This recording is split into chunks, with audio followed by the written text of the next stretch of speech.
Has Newstalk's The Hard Shoulder lost its edge? It used to be a place for tough questions. But since Kieran Cuddihy's departure for RTÉ, the show seems a bit adrift. Guest host Ciara Doherty recently interviewed former Labour advisor Fergus Finlay, and it was all very pleasant.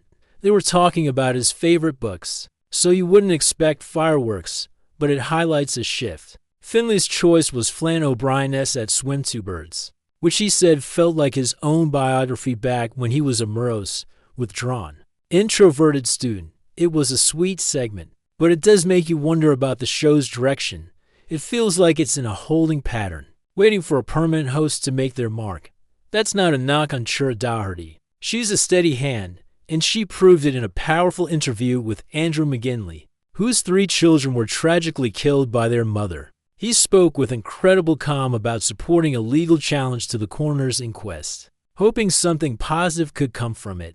But when Doherty gently asked how he was doing, his grief was raw. He said, "One of the hardest things you'll ever do is stand over your kid's grave." And you could hear the pain. He also spoke of his immense anger at systemic failings. It was a tough, essential listen, and Doherty handled it with great sensitivity. Meanwhile, on Newstalk Breakfast, Shane Coleman and Ciara Kelly were fired up about the latest delay to Dublin's MetroLink.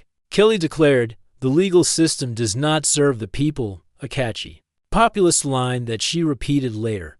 While many share the frustration over infrastructure delays, it's a sweeping statement. Coleman seemed a bit more cautious, focusing on the need for legal reform rather than condemning the whole system. Kelly did later praise the thoroughness of the planning report, which adds a bit of nuance. But the fiery slogan is what really stood out. Later in the day, Seán Moncrieff spoke with author Ben Collins, who comes from a unionist background but now argues for a united Ireland. Collins believes that living in Britain made him feel more Irish, and that the island could achieve more economically if united. The bigger challenge, he admits, is convincing unionists their culture would be safe. His key point, the Irish government needs to start seriously planning for a border poll. Given the recent track record with big projects, that might be easier said than done. Finally, a quick, funny moment from RTÉ Acute's Drive Time.